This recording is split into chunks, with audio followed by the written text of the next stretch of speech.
Well, it's that time of year again, and Apple just announced their brand new iPhone devices. If you plan on pre-ordering and picking up the latest model, then you probably want to first do a backup to your current phone to get ready. In this video, I'll show you how to find the last time that you've backed up and then how to do one right now. The first thing that you want to do is make sure that you're connected to a Wi-Fi network if you can, as this will make it go quicker, and that you have at least 50% battery or that you're plugged in. It shouldn't take a long time to do this, but if you've never backed up and you have a ton of stuff, then it could take a bit. Starting on the home screen, open the Settings app. Inside of Settings, tap your name at the top here, which will then take you to your device and Apple ID settings. Next, choose iCloud.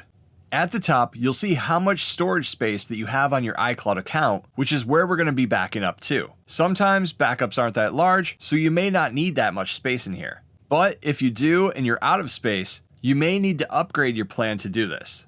The iCloud plans are pretty cheap now, and you can find them by choosing Manage Account Storage, and then once inside of here, choosing Change Storage Plan. You're then going to get a pop-up menu with a few choices. If you're not using the iCloud storage for anything else besides your iPhone, then the 50 or the 200 gig plans are probably going to be more than enough. Make your choice here and then follow through with the App Store purchase. Once you're done, or if you didn't need to upgrade, head back to the iCloud menu page that we were at before.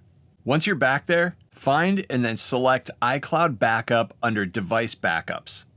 Inside of here at the top, make sure that Backup this iPhone is enabled here on the right. You can also turn on or off the backup over cellular option, but we're just going to leave it on. That way I know if my iPhone backs up overnight, which is what I have it set to do, then even if my Wi-Fi goes down, I'll be good. Underneath of the Backup Now button here, you're going to see the last time a successful backup was made if there was ever one done. We're going to go ahead and do one now, so when you're ready, tap Backup Now. It'll then run the backup process and it'll let you know about how long it's going to take, but like I said, it shouldn't take very long.